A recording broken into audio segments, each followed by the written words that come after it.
Bueno, muy buenos días. Manuel Santiago Barrera, abogado externo de Paysoft. Eh,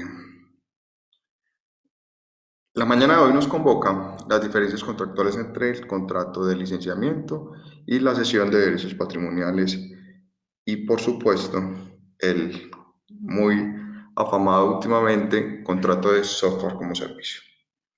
Así las cosas, el día de hoy lo que pretendemos avanzar es con las diferentes posturas contractuales y las diferencias entre una y otro, que es esencial que tengamos nosotros como organización supremamente disponibles para poder generar valor en nuestras industrias. Así las cosas, iniciemos entonces. El primero entonces de los contratos a desarrollar es el contrato de licenciamiento, que es importante avanzar con este tema. Es esencial determinar que el contrato de licenciamiento es una obligación de dar. Como consecuencia, ¿cómo se cumple con la obligación? Dando. No es una obligación de hacer, no es una obligación de no hacer, es una obligación de dar. Así las cosas, el contrato de licenciamiento tiene unos partícipes o roles especiales, los cuales a saber son el licenciante, es decir, quien otorga la licencia, quien entrega la autorización de uso, y el licenciatario, quien es el beneficiado de esa autorización de uso. Esos dos roles en el contrato de licenciamiento son importantes determinarlos porque, como vamos a ver en lo sucesivo, cuando uno habla del contrato de licenciamiento, tienen nombres particulares asociados a este contrato en particular. En cambio, cuando hablamos del tema de cesión de derechos patrimoniales, por supuesto hablamos de cedente y cesionario, y en el modelo de computación en la nube hablamos de proveedor de nube y consumidor de nube. Entonces es esencial también que empecemos a delimitar a partir de las estructuras contractuales que tengamos dentro de nuestras organizaciones, cuál sería el rol que tendría que ejecutarse a partir de los distintos tipos contractuales que tenemos.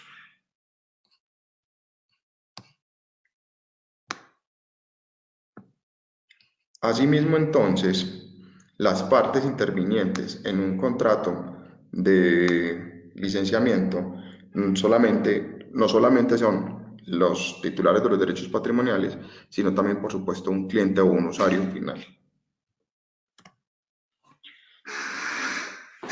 Al respecto, entonces, el contrato de licenciamiento, por supuesto, debe tener unas cláusulas particulares de este tipo o este módulo contractual en particular. Por supuesto, arrancamos con el tema de las definiciones, pero en las definiciones se determina cuál es la solución tecnológica a la que se le está dando autorización, el tema de la temporalidad, el tema de la territorialidad, si fuese necesario definirlo. Asimismo, entonces, los roles de licenciante y licenciatario que van a tener cada uno de ellos dentro del contrato en particular. Vita, sí, por supuesto, la presentación la vamos a enviar al final del webinar me imagino que con la encuesta de satisfacción y con la pregunta de si eventualmente tienen algunos otros temas que quisieran que desarrolláramos por parte de FedeSoft. Un minuto, trato de abrir aquí esta pantalla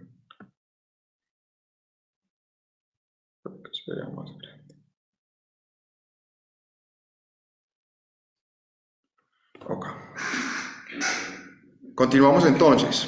Objeto. En el contrato de licenciamiento es esencial entender que lo que estamos hablando de licenciamiento es una autorización de uso. Autorización de uso. ¿Por qué? Porque la autorización de uso se hace esencial entender que no estamos cediendo unos derechos patrimoniales y que esta licencia puede ser a título exclusivo o no exclusivo. ¿A qué me refiero con esto? Yo tengo desarrollado un objeto, un licenciamiento en particular. Ese licenciamiento en particular, por supuesto, yo tengo la posibilidad de licenciarlo cuantas veces sea posible en el mercado objetivo. Ese mercado objetivo, ¿qué me tiene que determinar a mí? Entonces, la cantidad de veces que puedo licenciar mi objeto o mi solución tecnológica. La autorización de uso que le transfiere al licenciatario, como su nombre lo determina, la posibilidad de usar la solución. En el contrato de licenciamiento hay que tener absolutamente claro desde el objeto y en el alcance las condiciones de la licencia. Entonces, en las condiciones de la licencia se debe determinar si es posible generar una obra derivada a partir de esta solución, si se puede tener como software base o no. Y esas determinaciones en esas licencias de uso se deben o dejar abiertas con la posibilidad de que sea aplicable ese tipo de operaciones o restringida para que efectivamente se diga de manera expresa que las partes no tienen la intención de que en ninguna de las situaciones posibles sea utilizado esa solución tecnológica como un software base o para la generación de una obra derivada. Asimismo, en el contrato de licenciamiento es absolutamente importante el tema de temporalidad. ¿Por qué la temporalidad? Porque sabemos nosotros que las licencias pueden otorgarse bien sea a título gratuito o a título, perdón, la temporalidad podría entregarse por un término indefinido, es decir, una licencia a título perpetuo o una licencia con una temporalidad definida. Ejemplo, 5 o 10 años. ¿Por qué es importante la temporalidad? Porque a partir de cuando se venza esa autorización del licenciante, el uso del licenciatario de esa solución que adquirió no es permitido. Entonces la temporalidad es muy importante determinarla de manera clara y expresa desde incluso el momento de la presentación de la propuesta económica. El elemento a seguir evaluando con el tema del licenciamiento es la territorialidad. ¿Qué significa territorialidad? Es dónde puedo yo utilizar esa licencia. Entonces, de una vez me anticipo con el tema de la sesión. La ley 22 de 1982, que es el tema de derecho de autor en Colombia, todo lo referente a este tema, nos habla de que si yo no hablo de manera expresa con un tema territorial, se va a entender que solo se determina que la territorialidad será para el país en el cual se ejecuta el contrato, o se firma el contrato más bien. En este caso sería Colombia. Dame un segundo.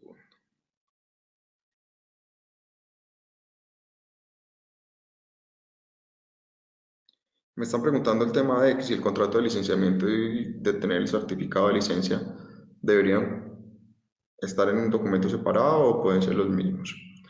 Eh, Edgar, te aclaro.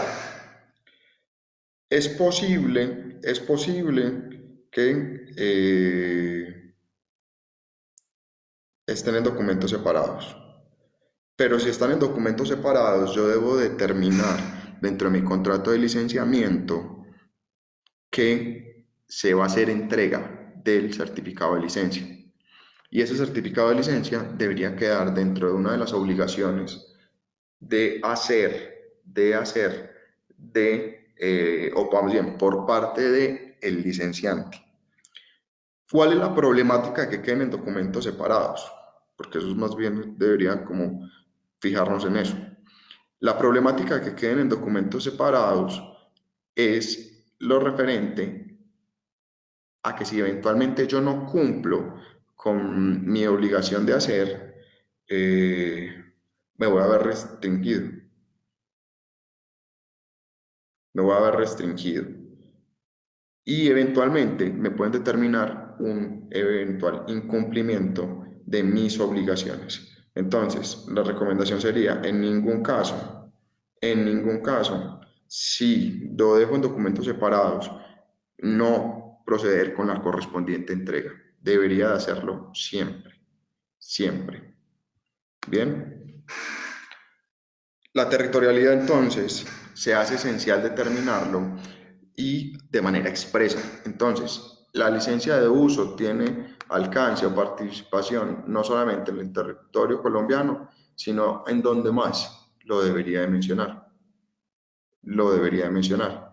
Con esto estaría yo logrando la mayor alcance, la mayor claridad en la relación entre mi licenciante y mi licenciatario. Importante también determinar, cuidado, empresarios con los grupos empresariales. Entonces, si yo le estoy vendiendo a un grupo empresarial grande que tiene presencia en algunos países adicionales de Latinoamérica, en el contrato de licenciamiento debo ser absolutamente claro para qué país aplica. Si eventualmente voy a expandir la utilización de la licencia para más países, pues estoy por supuesto en mi libre albedrío de hacerlo, pero entonces lo debo determinar en dicho documento. Si no, como se menciona, la ley suple nuestro silencio y entiende que está para el territorio colombiano. Asimismo, el tema del alcance de las condiciones de la licencia se va a dar por NIT, por usuarios, por accesos, los derechos y obligaciones de las partes, la forma de pago y, esencial, determinar la posibilidad de personalización o no personalización. ¿A qué me refiero con eso de la personalización? Entonces, cuando uno hace un procedimiento de licenciamiento, normalmente el contrato de licencia tiene intrínseco dos contratos adicionales. Y ojo que estoy diciendo intrínseco no porque se deba desarrollar dentro del contrato de la licencia, sino porque cuando yo comercializo licencias, normalmente tengo que hacer el procedimiento de implementación y posterior soporte. Entonces, vuelvo al contrato de licencia. En el contrato de licencia estoy ejecutando una obligación de dar. En el procedimiento de implementación estoy ejecutando una obligación de hacer. Es decir, ejecuto la parametrización, customización de esa licencia en particular para mi cliente, para que le sea 100% funcional. Pero aquí tengo que determinar, cliente, qué se entiende por personalización. Y aquí la determinación o la recomendación siempre por parte nuestra es que se determine que no es posible hacer nuevos desarrollos a partir de esta contrato de licenciamiento. Y que no se entienda que por el proceso de parametrización es que ya el cliente podrá solicitar nuevas funcionalidades dentro de esto. Entonces hay que aclarar que la personalización es aquella customización máxima posible dentro de las soluciones y de los módulos que actualmente tiene la licencia. Es lo que nosotros recomendamos en esa cláusula de personalización. El tema de la garantía. Es esencial también que en el contrato siempre esté definido el tema de la garantía, bien sea no solamente por los canales de comunicación que se deban tener para el procedimiento de garantía, sino también el tiempo de la misma. Es decir, si nosotros de manera expresa, y ojo con la palabra expresa, no determinamos el tiempo en el cual le vamos a otorgar garantía a nuestras soluciones, el legislador también, en el Estatuto del Consumidor, la Ley 1480, determina que tendrá una garantía de 1 año por los servicios que nosotros prestemos. Entonces, no es recomendable bajo ningún escenario que con el supuesto de que el licenciatario no perciba la vincularidad o la obligación por parte del licenciante de prestar una garantía, de no mencionarla, ya que como menciono, de no hacerlo, la ley suple el silencio y le daría garantía de 1 año sobre esa licencia por la temporalidad establecida en la misma. Importante, la ley no me dice cuánto es lo mínimo que le debo dar de garantía. Entonces, ¿cuál sería la recomendación? Yo podría darle una garantía de 90 días a partir de la entrega de la misma. Y ojo que es que estoy dando un punto de partida especial, a partir de la entrega de la misma. Yo también podría decir que la garantía iniciará a partir de la fase o la finalización más bien de la fase de implementación, que sería realmente cuando el usuario tendría la capacidad técnica y el personal absolutamente adiestrado en el uso de la solución, en el que podrá tener las capacidades óptimas para evaluar que la licencia adquirida cumple con las funcionalidades y demás requisitos establecidos al momento de la oferta. Entonces, ¿quién determina cuál sería el momento en que debería iniciar a contar el término? Cada uno de ustedes a partir de su propio modelo de negocio y a partir del conocimiento de si su licencia necesita una fase profunda, amplia, en el tiempo de implementación o no lo requiere. Entonces, a partir de ahí, cada uno va mirando cómo le aplicaría. Domicilio y notificaciones, por supuesto, es un contrato bilateral, en consecuencia hay que determinar cuál, perdón, pregunta, ¿entregan el ambiente de pruebas para el inicio de la garantía? No, de puesta en producción. Realmente la puesta en producción, o sea, el ambiente de pruebas podría ser un ambiente posible para el tema de la garantía, porque se presume, el doctor Villa, que por supuesto, ya en el ambiente de pruebas, él podría evaluar las funcionalidades óptimas del licenciamiento, ya que ahí tendría incluso datos reales que ustedes ya tendrían cargados en la solución. Entonces, no vería mal, no me parece descabellado pensar que a partir de la entrega de en la parte preproductiva o un ambiente de pruebas de la licencia podría otorgarse los 90 días de la garantía.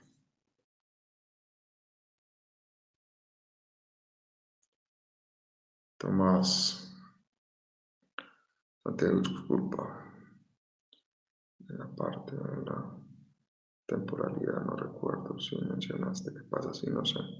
Describe la duración de la licencia.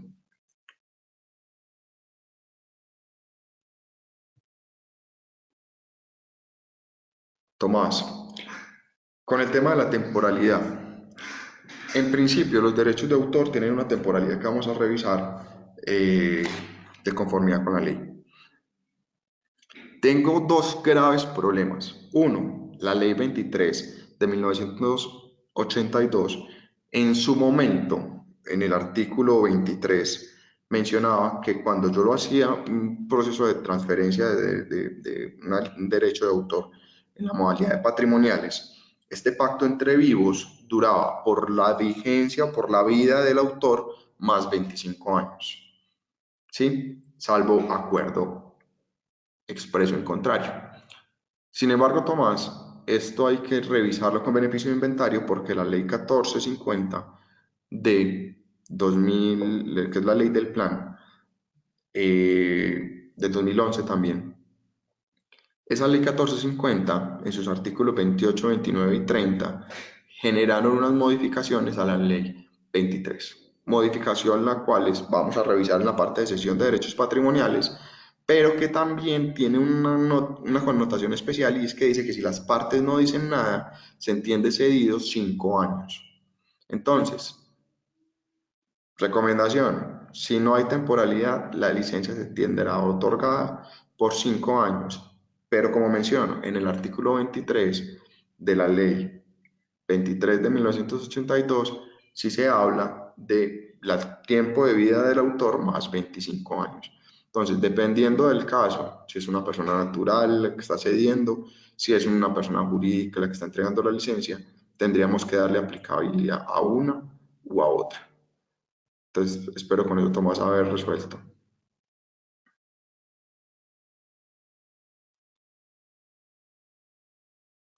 Doctor Vitan, efectivamente, como el cliente es el que determina entonces cuándo sale a productivo, está correcto que se piense que el tema de la garantía debería iniciar a correr a partir de la entrega en la fase de pruebas de la licencia al licenciatario. Continuando entonces aquí con las definiciones que tenemos de conformidad con nuestra presentación, entonces dice legislación aplicable y tribunales específicos.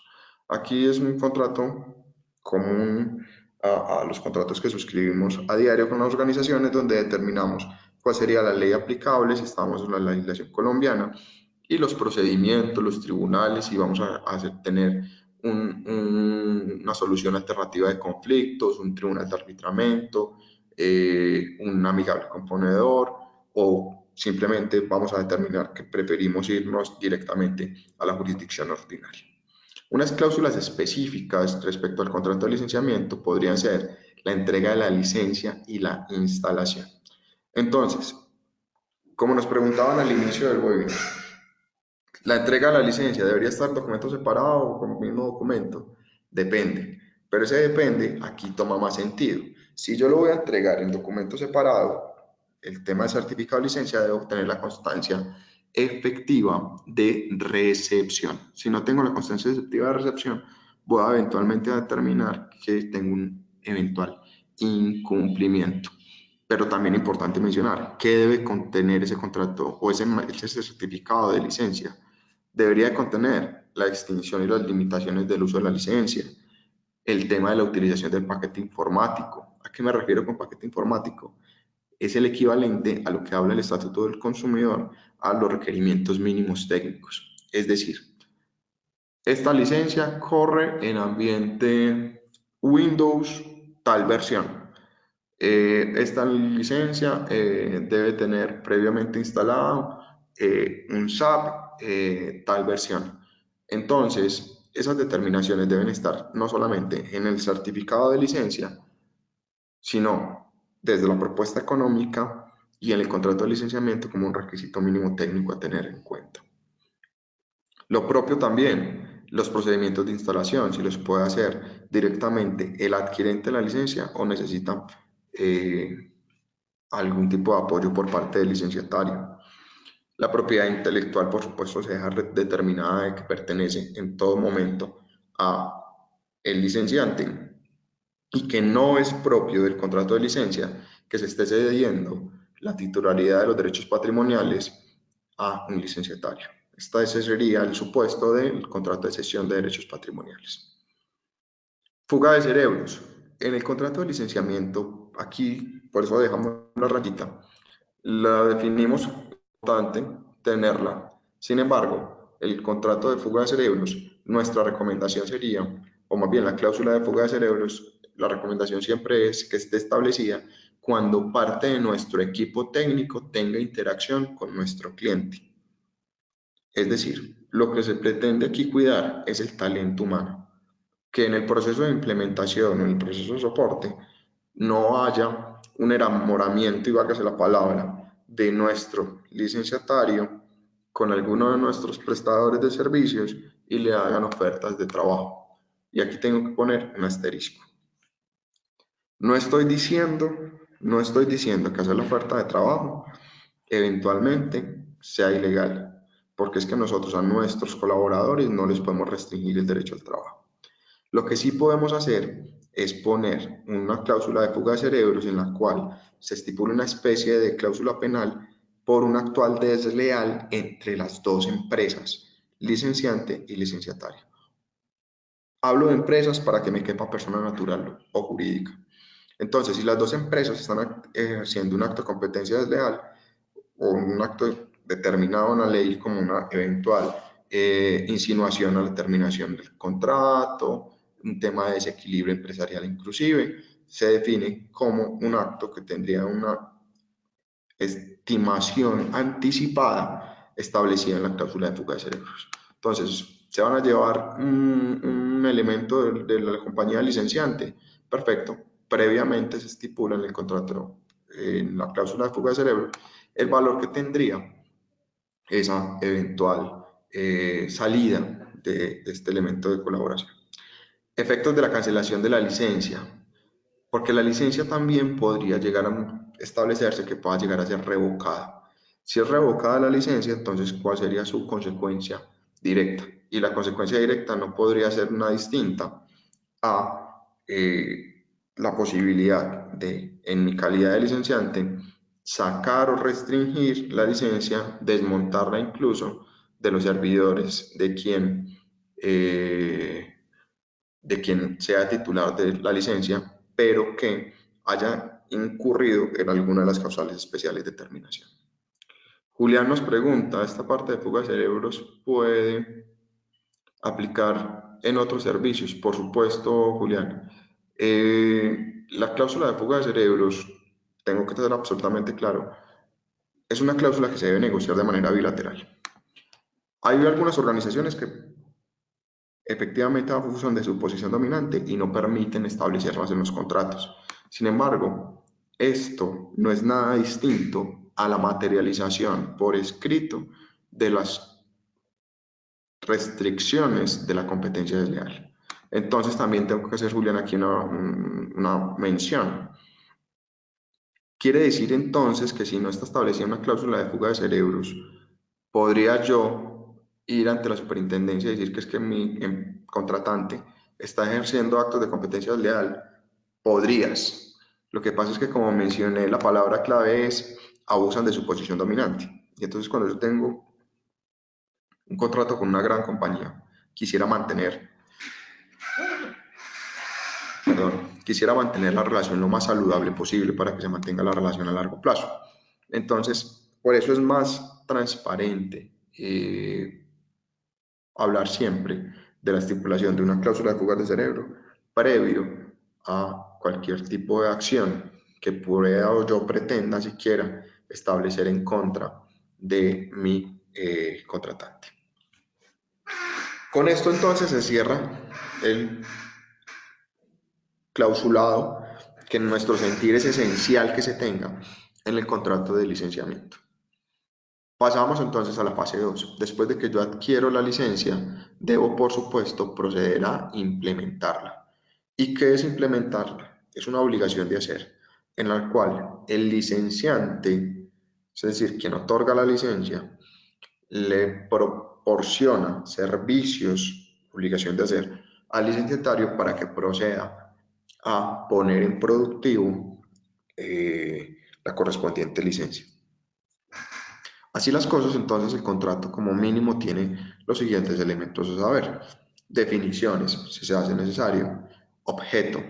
En el objeto se debe aclarar que son unas actividades, unas obligaciones de hacer, una instalación, una capacitación, una parametrización de acuerdo a una metodología y un cronograma. Julián, con todo gusto. Una metodología y un cronograma. Y aquí vienen esas palabras absolutamente claves. Metodología y cronograma. ¿Por qué? Porque si no tengo una metodología clara y un cronograma establecido, eventualmente en esta fase de implementación es donde más problemas tenemos con nuestro licenciatario, porque no tenemos las reglas claras del juego. Al no tener las reglas claras del juego, eventualmente en esta determinación de capacitación, parametrización, metodología y cronograma a ejecutar, es donde nosotros encontraremos dificultades para con nuestra contraparte. Dificultades las cuales nuestra recomendación es en todo caso, siempre que quede absolutamente detallado en el alcance del contrato cómo se va a ejercer la metodología y el cronograma y por supuesto, ojo con esta parte, los requerimientos mínimos técnicos y personales y o profesionales. Eventualmente entonces, nuestro licenciatario necesitará más que tener un servidor disponible para hacer el proceso de instalación de licencia, capacitación, parametrización de la misma. Necesitará tener personal idóneo que le dinamice el proceso de parametrización y por supuesto de aprehensión del conocimiento. Pero esa palabra de personal idóneo, ¿cómo lo determino? Entonces es una persona técnica, un tecnólogo o por supuesto un profesional. ¿Con qué conocimientos específicos? Debo determinarlo y tenerlo absolutamente claro desde el contrato de implementación. Si yo lo determino de esa manera, podré tener una relación muchísimo más fluida con mi licenciatario. Quiero detenerme acá y me voy a enfocar con el tema del precio.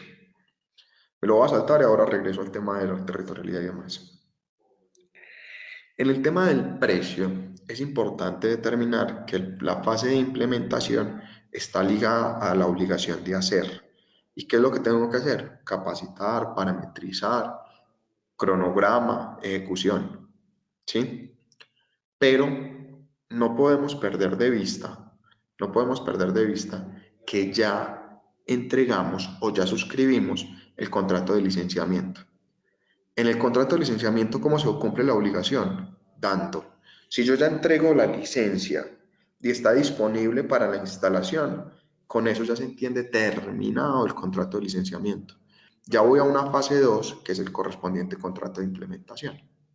Y la fase 3 sería el contrato de soporte, actualización y mantenimiento, SAM. En esta fase 2 y en la fase 1, si yo lo tengo absolutamente identificado, establecido, pueden ser en contratos separados o en un contrato donde quede absolutamente claro que es fase 1, fase 2, fase 3 y donde en la forma de pago y el correspondiente precio yo logre determinar que son actividades independientes, no podría, porque tenga algún tipo de retraso en el cronograma o que por parte de mi licenciatario no cuente todavía con el personal idóneo para recibir el conocimiento que yo le quiero entregar, no podría ser la excusa para el no pago de la correspondiente licencia. Entonces, nuestra recomendación siempre, desde el enfoque legal y por supuesto desde la federación, es diferenciar cuando estoy en el modelo de licenciamiento la fase de implementación con la fase de soporte para que el pago de la licencia quede sujeto solamente al cumplimiento de la obligación de dar, es decir, de entregar la correspondiente licencia. Regreso, territorialidad, por supuesto que lo debo determinar en la fase de implementación. Supuesto 1, la empresa está domiciliada en Bogotá, la está adquiriendo la alcaldía de Barranquilla. Entonces, ¿qué tienen que tener? Deben tener una fase establecida de quién va a ocurrir con los gastos de desplazamiento o si se va a hacer todo de manera remota, cuáles serían los canales idóneos y seguros para el tema de la implementación. Entonces, si van a necesitar una VPN o cosa parecida.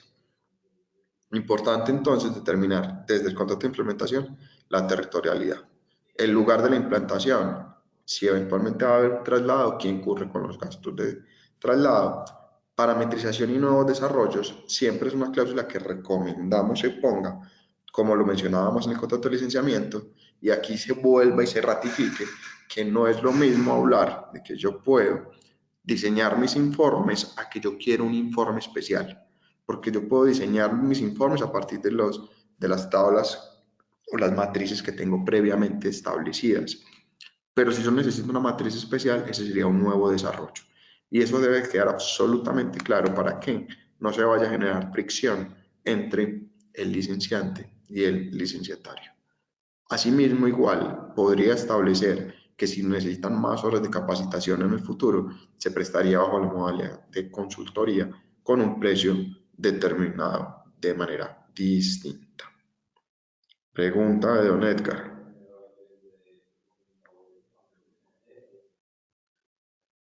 Si es un cliente establecido en Colombia, servidor en Bogotá, por ejemplo, pero que permite acceso desde personas de otros países, la territorialidad la define en dónde está instalado o desde dónde se usa.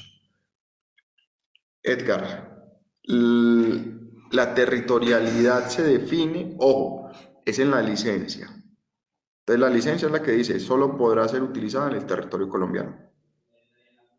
Si se está usando desde otro país, ejemplo, se conectan desde Panamá, entonces ahí ya están teniendo un acceso restringido que no deberían de tener. Deberían de solicitarle al licenciante, venga, amplíeme la territorialidad de la licencia porque necesito Panamá y Colombia. Eso en el tema del licenciamiento. ¿Con costo o sin costo? Ya usted lo determina, Edgar, a partir de su modelo de negocio, a partir del conocimiento con el cliente y de qué tanto quiere usted enamorar a su cliente. Pero respecto al tema de la implementación, a lo que me refiero con territorialidad es dónde efectivamente se va a prestar ese servicio, qué es esa obligación de hacer, dónde se va a materializar, en las instalaciones del cliente o van a tener una VPN para conectarse con ese servidor. O sea, ustedes son los que lo determinan. Y en ese momento, más que decir que si me estoy conectando desde Miami o desde Medellín, lo que tengo que determinar es si hay traslado de personas para prestar el servicio en sitio. Una vez eso determinado, deje absolutamente clara las reglas del juego. Orlando, si para la fase de implementación el adquirente no consigue los requerimientos necesarios dentro del tiempo estipulado, ¿cómo se puede controlar desde el contrato? Se debe determinar eventualmente cláusulas penales o sanciones de asignación de turnos. ¿Qué significa eso de asignación de turnos? Es que si eventualmente el proceso de implementación tiene una duración de 2 meses, pero nosotros como compañía tenemos una capacidad instalada de tener 5 procesos de apertura de clientes en fase de implementación. Si usted dentro de los 15 días siguientes a su fecha de estipulación de inicio no inicia, tendrá que hacer cola para la próxima cohorte en la cual haya capacidad de tenerlo, sin que eso determine un incumplimiento por parte suyo como eh, licenciante. Si tú no lo determinas de esa manera, es absolutamente transparente. Otra posibilidad, lo que me mencioné al inicio, puede ser por medio de cláusulas penales. Usted puede decir, no, venga, es que yo tengo una cláusula penal en virtud de que yo sí tengo al personal idóneo, que le tengo que continuar pagando y que lo tengo presto a ir a hacer el proceso de implementación suya, pero usted ha tenido una tardanza en el tiempo. Y eso se puede establecer en una eventual cláusula penal. El tema de implementación, espero con eso ya quedado absolutamente resuelto. El tema de implementación, entonces, ¿qué nos queda por revisar? La forma de pago. Yo lo puedo poner con un pago determinado o determinable. Determinado, ejemplo, 100 millones de pesos de la fase de implementación. O determinable son a 180.000 pesos la hora, donde tendrás, ejemplo, 500 horas de implementación. Igualmente, si lo voy a establecer por horas, dentro de la forma de pago, podría establecer cortes. Entonces yo podría decir, voy a hacer un corte a cada 45 días y generaría una factura correspondiente a ese tiempo establecido. Lo puedo determinar desde el momento de la generación del contrato. Asimismo, entonces, el contrato de implementación tiene, por supuesto, la cláusula de confidencialidad. Esta cláusula en esta fase, donde vamos a tener acceso no solamente a los datos de nuestro licenciante, sino eventualmente incluso a su servidor, en donde eventualmente van a haber otras soluciones adicionales alojadas, es importante que esté establecida y que nosotros, en calidad de licenciantes, generemos una obligación de efecto espejo con nuestros contratos laborales. ¿A qué me refiero? A que nosotros no debe ser solo suficiente tener la confidencialidad en nuestro contrato de licenciamiento de implementación, sino que tenemos que hacer efecto espejo con respecto al contrato de laboral o contrato de prestación de servicios con un tercero o un aliado. La confidencialidad también es esencial establecerla en los contratos de prestación de servicios. ¿Por qué? Porque en los contratos laborales, por lo menos en el artículo 52 del Código Sustantivo del Trabajo, está por defecto establecida. Sin embargo, en los contratos de prestación de servicios, como es prima el acuerdo de voluntades, la recomendación es que siempre se determine. Domicilio y notificaciones es lo propio al contrato de licenciamiento, legislación aplicable, extensiones y límites de la licencia, donde se determine nuevamente lo establecido en la licencia, y recomendación en esta, en particular, la cláusula de datos personales. En la cláusula de datos personales, en la fase de implementación, yo tengo que determinar que los datos que les son entregados a ustedes en calidad de licenciantes son datos los cuales, si eventualmente llegaren a ser sensibles, son datos los cuales el licenciatario tuvo la debida diligencia de tener las autorizaciones para darle tratamiento a sus datos. Recomendación que se deje así establecido para que ustedes se exoneren de eventuales reproches por parte de, el licenciatario de manera posterior. Aquí hay una nueva cláusula que recomendamos, es el tema de prevalencia del equilibrio contractual. Y es precisamente lo que preguntaba el doctor Giovanni Orlando. Entonces, el doctor Giovanni, sí. Hay que tener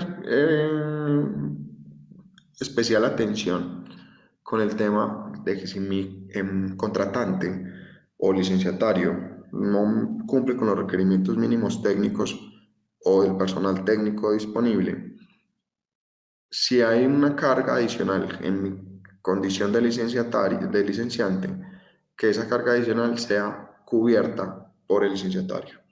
Es lo que le mencioné, la posibilidad de tener una cláusula penal donde se determinen de manera previa esos requisitos, o que se genere un procedimiento en el cual, vía un acuerdo directo, vía una amigable composición, vía un arbitramiento, se determine cómo se restablece esa prevalencia del equilibrio económico dentro del contrato.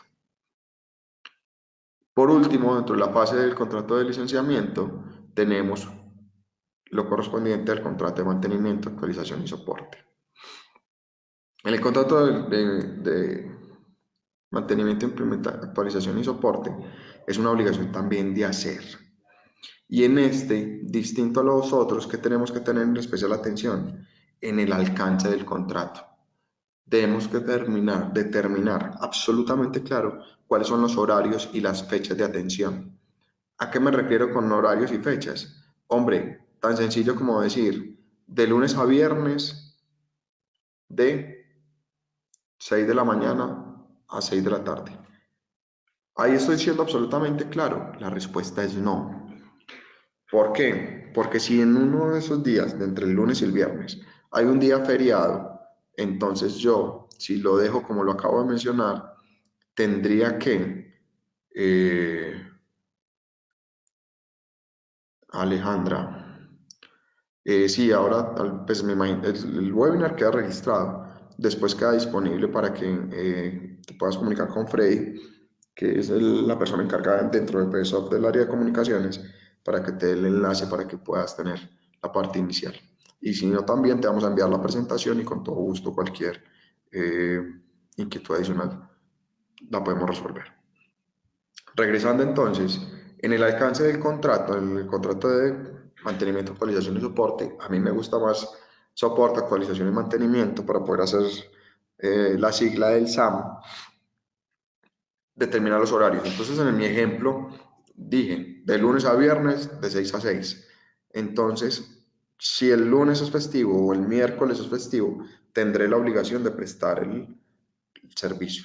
Si yo digo de lunes a viernes, exceptuando días feriados, o exceptuando días de fiesta, o de lunes a viernes, siempre y cuando sea hábil, con eso estoy siendo un poco más claro. Entonces, lo propio lo de los horarios, si mi cliente está dentro del territorio colombiano, se van a entender horas hábiles de Colombia, y si mi cliente está en el exterior, deberé determinar cuál será la estipulación horaria que será vinculante para el caso correspondiente. Asimismo, entonces, los ANS deben estar absolutamente establecidos. Los acuerdos de niveles de servicio deben definirme los canales de comunicación, los horarios de comunicación, la solución por la cual nos comunicaremos. ¿Cómo así que la solución? Claro, si yo tengo un software de tickets donde me hace seguimiento y rastreo a los requerimientos por parte de mi licenciatario, debe ser ese el único canal idóneo que yo determine como hábil para establecer los procedimientos de soporte o de mantenimiento. Entonces, si yo determino eso de manera clara en mi contrato, podré tener una relación absolutamente viable y sostenible en el tiempo con, eh, con mi licenciatario. Estas son las cláusulas particulares que están dentro de los contratos que ya vimos anteriormente y les son aplicables. Avanzando entonces, con eso cerramos el contrato de licenciamiento. Voy a revisar aquí esta pregunta que me están haciendo. La doctora Marta. ¿Cómo evitar que el recurso humano involucrado durante la implementación use de manera apropiada el código y evite violar lo relacionado a derechos de autor y demás? Eh, Doctora Marta, ¿cómo evitar? La verdad, en derecho tenemos una figura que se denomina previsión general negativa. Y eso es que es mostrar las consecuencias del eventual acaecimiento de unas conductas. Entonces, número uno, yo recomiendo desde Enfoque Legal y desde FESOF tener capacitaciones continuas con el personal de el manejo de los derechos de autor, en el manejo de la confidencialidad, en el manejo de la protección de datos. Y en la protección de datos no solamente me refiero a datos del cliente, me refiero a datos de sus propios compañeros y datos de su compañía, porque hay temas absolutamente sensibles. Uno de ellos, el salario. Dos, el tema de la condición sexual. Si yo eventualmente tengo dentro de mi organización a alguien que convive y tengo en su historia laboral la copia de la declaración en la cual declara la unión marital de hecho con una persona de su mismo sexo, ese documento es absolutamente sensible y no debería estar disponible para nadie. Y si eventualmente alguien saca ese documento, tendría yo la obligación de denunciar la correspondiente incumplimiento de del contrato. Entonces, asimismo, la recomendación sería también capacitarlos en el tema de delitos informáticos. Entonces, nosotros prestamos capacitaciones periódicas a nuestras áreas de desarrollo, a nuestras áreas de implementación, van a tener suficiente información para, por lo menos, conocer las eventuales consecuencias de sus actuales. Espero que con eso, Marta, haya quedado claro. Entonces, aquí ya me dice, ¿se puede manejar de un único contrato donde abarque el tema del contrato de licenciamiento, implementación y soporte? La respuesta es sí. Lo que hay que ser absolutamente, o sea, tienes que tener un dominio del tema absoluto para determinar que las tres obligaciones se cumplen de manera distintas. Entonces, y que tengas forma de pago establecida por cada una de las fases. Fase de licenciamiento, que se puede hacer exigible el pago 1. Fase de implementación, que se puede hacer exigible el pago 2. Y el tema de soporte a partir de cuando sea exigible. ¿Pero es posible tenerlo en un solo documento? La respuesta es sí. De tenerlo en documentos separados, la única diferencia sería la forma en que yo podría lograr tener el soporte para el cobro correspondiente si tengo mis documentos individualmente considerados. Cierro entonces el tema de licenciamiento. Cesión de derechos patrimoniales. Este es otro contrato y aquí quiero que desaprendan lo que estábamos desarrollando los primeros 45 minutos de este webinar. Necesito entonces que se enfoque en el tema de cesión de derechos patrimoniales. Aquí es que es un contrato en el cual un titular de unos derechos morales y patrimoniales, es decir, un autor, cede esos derechos ¿a quién? A un tercero. Ese tercero puede ser persona jurídica, puede ser persona natural. Sin embargo, hay que mencionar que la ley, especialmente esta ley 1450 de 2011, como les mencionaba, a partir del artículo 28, me da la posibilidad de ceder esos contratos en virtud de la existencia de una relación contractual, bien sea un contrato de prestación de servicios o una relación laboral. Hasta ahí nos suena maravilloso. Sin embargo, esto se problematiza cuando sigo desarrollando lo que el autor o el legislador más bien quiere. Me dice, mire, sí, está bien, si usted tiene un documento soporte donde acredite el contrato de prestación de servicios debidamente firmado o suscrito por ambas partes, o un contrato laboral debidamente suscrito por las partes, se entiende la transferencia de esa propiedad. Ojo, ojo, porque eventualmente en nuestras empresas de tecnología en Colombia, como existe el contrato a término indefinido, que puede ser verbal, muchas empresas lo utilizan. Entonces aquí ya no estaría cumpliendo con el requisito de tener un documento suscrito por las partes. De recomendación, siempre, así sea un contrato término indefinido de carácter laboral, que se tenga el documento debidamente diligenciado. Acá, en el artículo 183, era lo que hacía mención al inicio de la presentación, en que si yo no determino cuánto tiempo se entienden cedidos los derechos patrimoniales, la ley suple nuestro silencio y determina que son 5 años de la transferencia. Y la territorialidad la define como el lugar en el país en el que se realiza la transferencia. Entonces, ejemplo, yo con mis empleados del área de desarrollo debería firmar un documento en donde me cedan los derechos patrimoniales específicos de la solución tecnológica que estamos desarrollando para el cliente tal dentro del contrato. Si yo no establezco un término, la ley suple silencio y presume los 5 años. Yo podría establecer un término, sí, y la recomendación es que lo haga. ¿Cuánto sería el término máximo? Podrían ser incluso 80 años. 80 años, porque la ley determina que cuando son personas naturales sería la vida de esa persona más 80 años. Entonces, con 80 años es tiempo más que suficiente. Creería que sí, ya que como las soluciones tecnológicas son un producto en constante evolución, no creería que se mantengan más vigentes que ese tiempo. Natalie nos pregunta, buen día, ¿la cláusula de contrato laboral puede ser amplia o debe ser específica respecto a la obra? Tu respuesta está en este slide en la parte inferior, donde dice que será inexistente toda estipulación en virtud de la cual el autor transfiera de modo general o indeterminable la producción futura y se obligue a restituir su producción intelectual o a la no producción. Entonces, Natalie, es esencial que se determine de manera particular, no general, las obras que van a ser cedidas. Entonces, este es donde nos genera problemas. Esta determinación no general.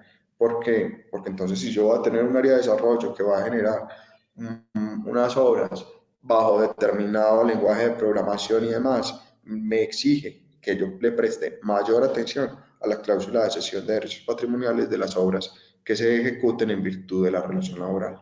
Entonces, las obligaciones o las cláusulas establecidas en los contratos pro forma y demás, no creo que sean suficientes porque son absolutamente amplias y generales y transfieren, son obligaciones, o más bien, derechos de autor a modo general de producciones futuras, lo cual la ley de manera expresa está diciendo que si se establece de esa manera van a ser inexistente, es decir, ineficaz de pleno derecho. Como consecuencia, nuestras áreas de desarrollo hoy, si las tengo así de modo general, están desprotegidas. Y no tanto ellos, nosotros como en calidad de empleadores, porque tendríamos en manos de nuestros empleados la titularidad de los derechos patrimoniales, patrimoniales igual a plata, a posibilidad de explotación económica, en cabeza aún de nuestros empleados. Entonces, a revisar con urgencia estas cláusulas, por favor, lo antes posible. Elementos contractuales, como lo mencioné, se puede generar una transferencia entre vivos, se debe determinar la temporalidad. De no hacerlo, la norma nos suple 5 años. La territorialidad, país, ubicación y demás. De no hacerlo, la ley entiende que solo Colombia, solo Colombia. Y determinar de manera clara, no solamente en los contratos laborales, sino también en los contratos de obra o labor y por supuesto en los contratos de prestación de servicios. ¿Por qué los menciono de manera particular? Porque conozco muchas organizaciones en donde tienen la modalidad de contrato de prestación de servicios, en nuestra industria conocido como los freelance, en donde los freelance ejecutan actividades pero no tienen un documento que soporte esa cesión de sus derechos patrimoniales. De hacerlo bajo esa modalidad, ustedes eventualmente estarían poniendo en riesgo el patrimonio de su organización. Esto es las temporalidades de las que habla la ley 23, ahí las tenemos disponibles. Con eso cierro el contrato de cesión de derechos patrimoniales. ¿Qué más por mencionar? La cesión de un derecho patrimonial es aquella entonces, no como en el contrato de licenciamiento, en donde yo lo tengo para mi explotación económica y lo puedo ubicar en distintos y diferentes clientes. Es decir, una autorización de uso no exclusiva. En la cesión de derechos patrimoniales yo estoy cediendo toda la solución para que sea explotada por ese adquirente o por ese cesionario. Es ese cesionario el que tendrá la posibilidad de manera posterior de licenciarla si él quiere, o a su vez él podrá generar algún tipo de valor agregado y comercializarla nuevamente. Con eso entonces se cierra. Continuamos. Computación en la nube, software como servicio. Son las 12:01. Se supone que eso estaba establecido para durar 1 hora. Agradezco a los asistentes que nos permitan un máximo 9 minutos más para que evacuemos el tema completo. Entonces, ejecutemos. Muchas gracias ahí por la aprobación, Tomás. Joana, los desarrollos contratos deberían de tener ese documento. Todas las áreas de desarrollo deberían tener el documento absolutamente establecido. Juan, con todo gusto siempre. Las áreas de desarrollo deberían de tener el documento establecido, deberían de tener incluso un contrato especial. Y también lo recomiendo, no solamente para las áreas de desarrollo, sino también para las áreas comerciales de empresas de tecnología. Porque en las áreas comerciales de empresas de tecnología también se generan modelos innovadores de comercialización que tienen que mantenerse en el tiempo la posibilidad de explotarlos comercialmente dentro de las organizaciones. Entonces nosotros tenemos que generar contratos particulares para nuestro leal saber y entender, sin embargo, absolutamente coherentes con que siempre la titularidad de esas invenciones, de esas nuevas obras, de esos modelos de utilidad generados en virtud de la relación que tienen con nosotros, siempre se mantengan en cabeza de la organización. Natalie nos pregunta, para que el cliente modifique la obra, ¿deberá solicitar una autorización del dueño del derecho moral o podrá modificarlo si ya tiene los derechos patrimoniales y hacer el registro? Natalie, es muy importante tu pregunta. Aquí, ¿cómo funciona? Piensa en un objeto cuadrado que lo tienes frente tuyo. Ese objeto cuadrado es la solución que estás adquiriendo bajo la modalidad de cesión de derechos patrimoniales. Escenario 1, el objeto cuadrado es azul. ¿Y qué significa que es azul? No, pongámoslo rojo, para que simulemos un semáforo. Rojo es que cuando el cedente, es decir, el titular de los derechos morales, me entregó los derechos patrimoniales y me dijo, no, no le autorizo que haga modificaciones a partir de ella, no le autorizo que le ponga la mano, no le autorizo que le haga evolutivos y no le autorizo que lo utilice ni como una obra para que sea el insumo de una obra derivada y no autorizo que le haga actualizaciones. Escenario 1. Entonces, imagínate el cubo rojo. Escenario 2, el cubo verde. Go. Se puede modificar, se puede utilizar como software base, se puede utilizar como obra para generar una obra derivada. Sin embargo, ¿por qué quiero que te imagines los cubos, Natalie? Porque es que yo puedo ser absolutamente respetuoso de los derechos de autor si yo hago un elemento adicional, imagínate un rectángulo, al lado del cubo, que coexistan, pero que sean absolutamente identificables y que si yo los separo, no destruya uno de los dos elementos. Entonces tengo un cubo al lado de un rectángulo. ¿Puede aplicar? Sí, aplica, coexiste.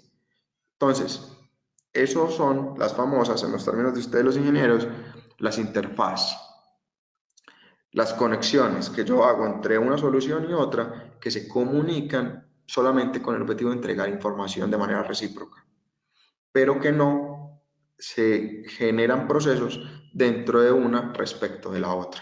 Entonces podrían separarse y coexistir. Si yo logro hacer eso, pese a que mi cubo sea rojo o sea verde, no estaría violentando los derechos de autor. Natalia, espero con eso sea claro. Computación en la nube. Entonces, para poder abordar computación en la nube, tengo que arrancar por las características esenciales. Estas características esenciales, con mucho gusto, Natalie, están establecidas en el concepto unificado 017-056 del 25 de agosto de 2017. Entonces, desde el 2017 ya tenemos las características que debemos ejecutar. Entonces, pensemos que estas 5 son de obligatorio cumplimiento. Tengo que cumplir con todas y cada una de ellas. La primera, autoservicio bajo demanda. Segundo, acceso amplio de red. Tercero, asignación común de recursos. Cuarto, rápida elasticidad. Y quinto, y muy importante, servicio medible. Con estas 5 características, yo tengo la posibilidad de generar en el modelo de computación en la nube un modelo de comercialización que puede ser software como servicio, plataforma como servicio o infraestructura como servicio. Después de que yo determine si soy software, plataforma o infraestructura, debo generar mi correspondiente autodiagnóstico establecido por MINTIC en la misma fecha de la expedición del concepto unificado, en el cual yo hago una autoevaluación y determino que cumplo con estas 5 características, lo firmo bajo la gravedad de juramento y posterior a eso determino un nivel de madurez de mi solución. ¿Por qué un nivel de madurez? Porque me preguntan temas tales como si tengo acuerdo de niveles de servicio, cómo están con mi contrato, qué mecanismos de seguridad tengo, cuál es mi modelo de implementación.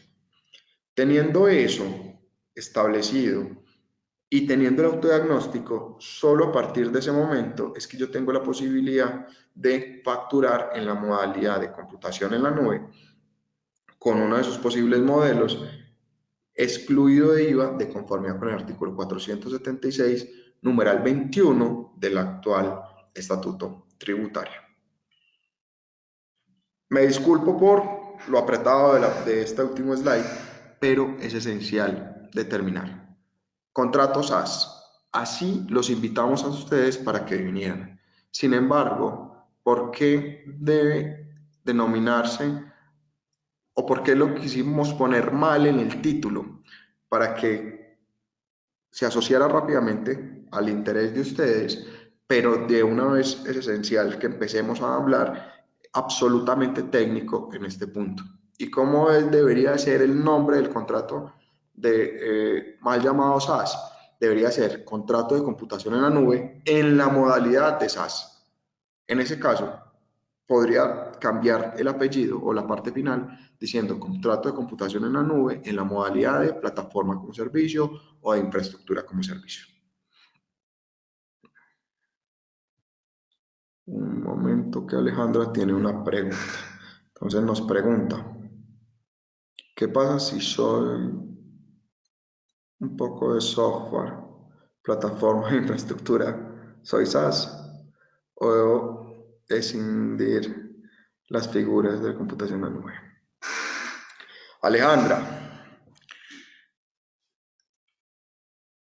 tuve un cliente que tenía un poco de todo y que era a su vez, tenía un hardware, prestaba servidores y tenía soluciones tecnológicas disponibles. Suena complejo lo que te voy a mencionar, pero por tema de riesgos hicimos la evaluación y recomendamos tener los documentos separados. ¿Por qué temas de riesgos? Porque no puedes perder de vista el tema de las pólizas, no puedes perder de vista que si tienes una cláusula penal donde normalmente se establece un 20% del contrato, si tu contrato estipula la sumatoria de todos esos servicios, por supuesto va a ser muchísimo mayor. Entonces, por tema de riesgos, recomendamos separarlos. Y Alejandra, pues quedó abierto a que si eventualmente ves la necesidad de consultar, pues con todo gusto, siempre presto a generar valor, porque entonces hay que identificar muy bien cómo establecer el contrato, las modalidades de pago de una o de otra, cuando tengo soluciones tecnológicas, soluciones en hardware, entonces establecer el tema del tiempo de mantenimiento, reposición, si es un comodato o es un arrendamiento, ¿Tiene IVA o no tiene IVA? Son varias cosas que hay que evaluar, Alejandra, para poder tener un tema absolutamente controlado. John, ¿ante qué ente se legaliza que yo soy SAS y puedo empezar a facturar bajo la modalidad? John, no, bienvenido. No, como dije, es una autoevaluación. El autodiagnóstico, como su nombre también lo dice, es un autodiagnóstico donde yo declaro bajo la grada de juramento que cumplo con las 5 características, determino mi modelo de implementación y de una solución en particular. John, tengo 5 soluciones, ¿tengo que tener 5 autodiagnósticos? La respuesta es sí. Por cada solución debo tener un autodiagnóstico. Y a partir de que tenga el autodiagnóstico debidamente diligenciado y debidamente suscrito, es que puedo empezar a facturar. Que ojo, que aquí les estoy dando luces, el concepto de facturación también es especial, porque lo que está expresamente excluido en la ley es la computación en la nube. No SaaS, no arrendamiento, no IaaS, no PaaS, no nada de esa vaina. Lo que está excluido es computación en la nube. Entonces yo debería decir que es computación en la nube en la modalidad que haya determinado. Muy bien, como el contrato de licenciamiento se llamaban licenciantes, aquí tienen nombres distintos. Aquí se denominan proveedor de nube y consumidor de nube. Eso tiene que ser absolutamente claro. Como en el fútbol se llama arquero y delantero, en otro deporte de verdad tener, por supuesto, otro tipo de nombres. Aquí lo que se debe distinguir es que cada uno de los distintos contratos que acabamos de ver en la mañana de hoy, los roles y los nombres de los jugadores son absolutamente distintos y son particulares para cada uno de los contratos. Entonces, debería tener un capítulo de definiciones donde ejemplifique el tema de los nuevos roles. Ojo con el objeto que les propongo, es una autorización de uso, pero la palabra clave es temporal de la solución XYZ por usuarios, por NIT, por accesos en la modalidad que ustedes quieran para determinar quién lo puede usar y cómo lo puede usar, que también se puede determinar en la cláusula de alcances. Y debo finalizar diciendo cuál modalidad de computación en la nube es que estoy dando esa autorización de uso temporal. Territorialidad, aquí la territorialidad no aplica, porque entonces se supone que es una solución de acceso web, entonces me pueden consultar desde cualquier parte del mundo. Es importante entonces que así se establezca, que se diga que tiene una territorialidad universal, dado que tiene una conexión vía web. En el alcance, sí debo determinar mis funcionalidades, mis módulos, mis reportes, mis mediciones, entre otros. Entre más claro sea yo en el alcance, tendré la posibilidad de establecer el cumplimiento de mi contrato. ¿Por qué cumplimiento? Porque en el alcance es donde eventualmente pueden decir, es que su solución me dijo que hacía esto, pero no lo hace. Yo entendí que hacía esto, pero no lo hace. O yo quiero un reporte de tal manera, pero no lo hace. Entonces, en el alcance yo determino, mire, es que este es un contrato, ejemplarizarlo para decirlo de una manera gráfica, ya va en mano, es este como está. Y estas son sus funcionalidades y ninguna otra. Por supuesto, el valor, si voy a cobrar por usuarios, si voy a cobrar por accesos, determinar ese tipo de definiciones y por supuesto también de restricciones en el eventual caso que yo tenga hasta 50 accesos, hasta 180 accesos, para que quede absolutamente determinado. Tratamiento de datos personales, lo pongo un asterisco, ¿por qué? Porque entonces en la modalidad de software como servicio, yo tengo que ser absolutamente claro también de quién son los datos que están colgando en mi solución. Los datos siempre son de mi consumidor de nube. Y aquí entonces hago publicidad.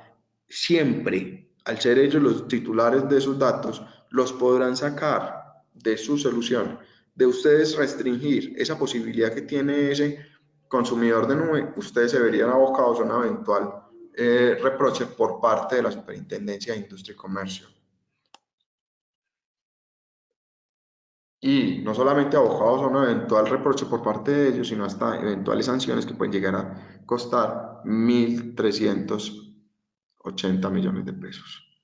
Alejandra, en la solución SaaS proveída a municipios, ¿qué cuidado hay que tener con la información pública, especialmente a la distinción entre información reservada y de dominio público? La ley es clara, la ley 1581 determina qué es información sensible y qué no. Entonces, si yo tengo información sensible, debo determinar qué es información que está siendo cargada en mi solución. Siempre el consumidor de nube es el único responsable en generar la correspondiente autorización para darle tratamiento a la misma. Eso lo debo determinar siempre. Es el consumidor de nube el único responsable de obtener la autorización, independiente que sea un cliente público o privado, la autorización para darle tratamiento a esos eh, datos personales. Causales de determinación, garantías, ya les expliqué que si yo no doy tiempo de garantía, se entiende un año, entonces recomendación es que si establezcamos la garantía. Si tengo un contrato de renovación mensual, puede ser 30 días el tiempo de la garantía establecida. La extracción de datos, lo que les mencionaba, la posibilidad que debe tener mi consumidor de nube, en todo caso, de tener la posibilidad de sacar la información una vez ya no quiera seguir continuando con mi solución tecnológica. Me voy a las importantes. Prórroga automática. ¿Qué significa eso? Que yo pueda tener en mi contrato una definición de prórroga automática. El Estatuto del Consumidor permite, por supuesto, acordar este tipo de obligaciones, pero ¿qué me exige? Que tengamos absolutamente determinado siempre eh, la aplicabilidad aceptada por parte de mi consumidor. Franco nos pregunta, no, sí, Franco Rafael. Ahora, la obligación de registro de base de datos de los clientes es del cliente. Sí, la administración de la base de datos es del cliente. Pero ojo, Franco, ¿por qué? Porque es que recordemos que en protección de datos personales tenemos dos posibles roles. El tema de encargado y el tema de responsable. Nosotros eventualmente tendremos que registrarnos como encargados de esa base de datos, pero el responsable siempre será el cliente, que en este caso, Franco, recuerda que estamos hablando de computación en la nube, no se habla de cliente, sino de consumidor de nube.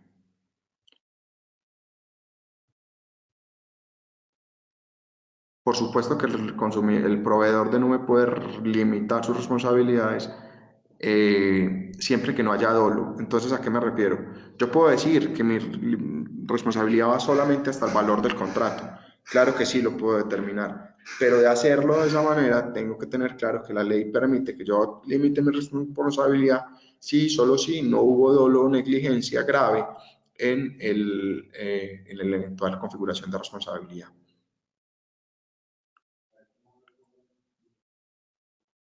Lady nos pregunta, Lady, si la cláusula penal normalmente se estipula en el 20%. Caso fortuito y fuerza mayor, todos esos son causales de exoneración especial del tema.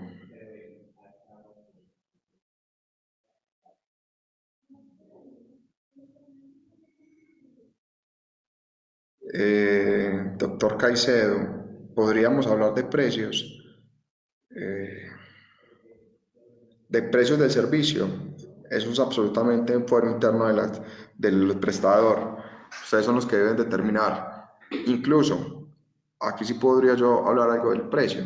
Si yo tengo la posibilidad de comercializar bajo licencia y estoy haciendo la migración al modelo de computación en nube desde enfoque legal, sí hemos generado una propuesta de conversión que con gusto al final de la presentación están mis datos y nos ponemos en contacto.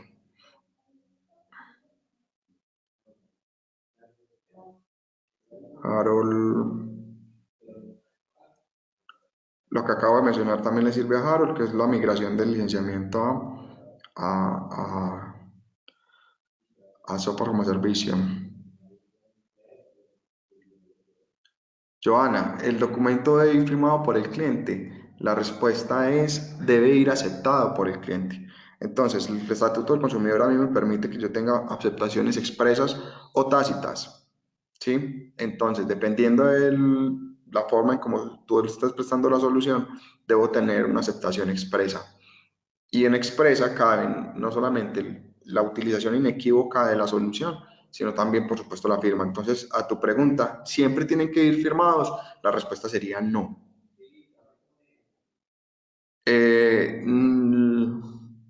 Esta pregunta está muy buena. En la modalidad de SaaS, la garantía debe ser indefinida. Lo que pasa es que no es que deba ser indefinida, lo que pasa es que debo mantener las obligaciones establecidas en el alcance vigentes. Entonces yo hablo de que tengo unos reportes, unas funcionalidades, unas mediciones. Por supuesto, debo mantener eso vigente. Les pido disculpas, no voy a poder leer más preguntas porque de verdad yo tengo un compromiso ahora a la 1 de la tarde y tengo un desplazamiento, entonces, ¿qué hacer? Estábamos citados hasta las 12. Voy a revisar qué eventualmente nos falta aquí con el modelo de computación a nube. Ya hablamos de la prórroga automática, el Estatuto del Consumidor permite hacerlo, lo que tiene que ser es absolutamente expreso en el contrato y no quedarse como una presunción. Si no está establecido, no se puede generar eh, la prórroga automática. Expresiones y limitaciones de uso, me parece súper importante también tenerla. Entonces, en el tema de las limitaciones de uso, debo determinar qué no se debe hacer con mi solución desde el modelo de software como servicio. En el modelo de software como servicio, yo también puedo tener un equivalente al certificado de licencia y es los términos y condiciones del uso de la solución. Entonces, ahí es donde yo puedo restringir y limitar o ampliar o describir absolutamente técnico y descriptivo la eventual solución tecnológica a la que estoy prestando en la modalidad de servicios. Señores, mil gracias por su asistencia. Increíble que se quedaron casi hasta el final, un promedio de 38 personas. Tienen mis datos de contacto por parte de FediSoft, como les mencioné, por parte de Freddy, enviarán, por supuesto, una encuesta de satisfacción y la presentación. Si eventualmente no les ha llegado, con todo gusto, me envían un correo electrónico que lo tienen en pantalla y con gusto les enviaré la misma. Señores, mil gracias.